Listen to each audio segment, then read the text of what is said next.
দর্শক, একটা ভিন্ন ধরনের খবরের বিশ্লেষণ। সেটা হচ্ছে অধ্যাপক ইউনূসকে ঈদের শুভেচ্ছা নরেন্দ্র মোদীর। আবার পাকিস্তানের প্রধানমন্ত্রী শাহবাজ শরীফ ইউনূসকে শুধু ঈদের শুভেচ্ছা জানাননি, রীতিমতো টেলিফোন করেছেন এবং পাকিস্তান সফরের আমন্ত্রণ জানিয়েছেন এবং 22 তারিখে পাকিস্তানের পররাষ্ট্রমন্ত্রী বাংলাদেশে আসবেন। দেখেন, যেই কাজটা আসলে একসময় ভারতের প্রধানমন্ত্রী করত বা এখনো করতে পারত, সেই কাজটা এখন পাকিস্তানের প্রধানমন্ত্রী করছেন। কেন? ওই যে 5ই আগস্ট রাজনৈতিক প্রেক্ষাপট বদলে গেছে। এখন নরেন্দ্র মোদী যে শুভেচ্ছা পাঠাচ্ছেন বা স্বাধীনতা দিবসে অভিনন্দন জানাচ্ছেন, সবই হচ্ছে একেবারেই কূটনৈতিক প্রোটোকল, মানে বাদ কি বাদ না করলেই নয় তেমনটা। কিন্তু পাকিস্তান এই শূন্যতা পূরণের জন্য চেষ্টা করছে, যে 15 বছর তাদেরকে দূরে সরে রাখা হয়েছে। এখন ওই জায়গাটা তারা পূরণ করার জন্য দফায় দফায় ইতিমধ্যে বিভিন্ন আন্তর্জাতিক সম্মেলনে সম্ভবত 2 দফা শাহবাজ শরীফ ডক্টর মোহাম্মদ ইউনূসের সঙ্গে বসছেন।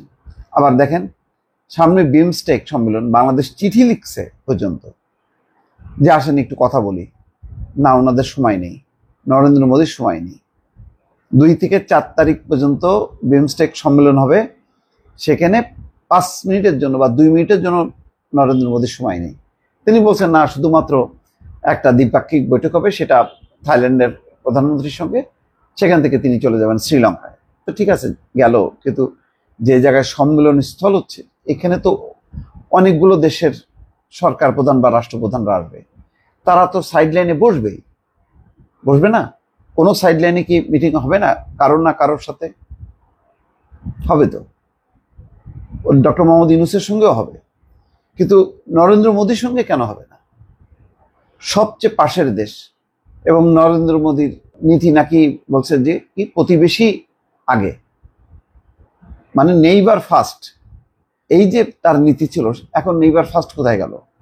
তো শেখ হাসিনা যদি প্রধানমন্ত্রী থাকে তাহলে নেইবার ফার্স্ট, আর ডক্টর মোহাম্মদ ইউনূস যদি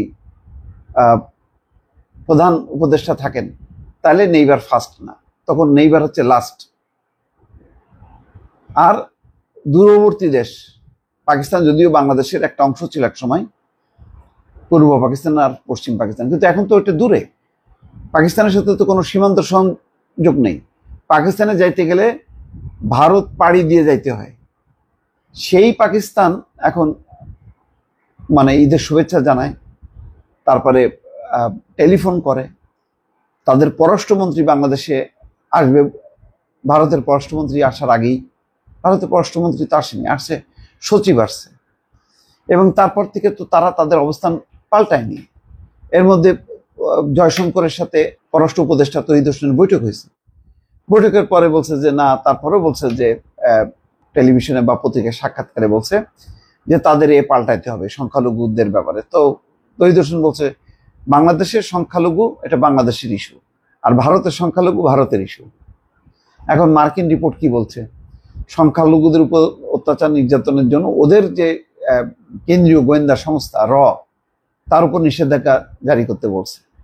আর একটা রিপোর্টে বলছে যে বাংলাদেশের থেকে মানে ধর্মীয় স্বাধীনতার দিক থেকে পিছিয়ে আছে ভারত, পাকিস্তান, চীন।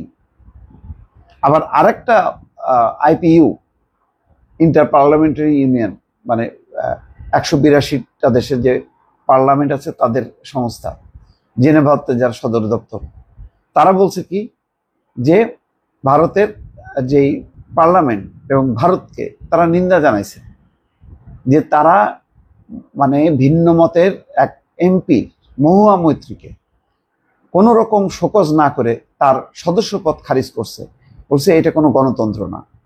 তাহলে গণতন্ত্রও নাই, মানে সংখ্যালঘুদের উপর যে অধিকার সেই অধিকারও নাই।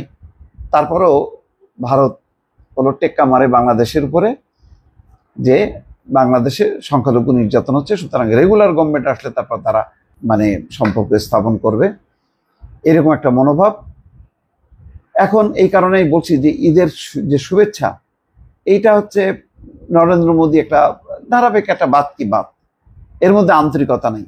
কিন্তু পাকিস্তানের প্রধানমন্ত্রী মানে শুভেচ্ছা জানানো, টেলিফোন করা, এর মধ্যে কিন্তু একটা আন্তরিকতা আছে, এটা পাবলিক বোঝে। দর্শক ভালো থাকবেন, আল্লাহ হাফেজ।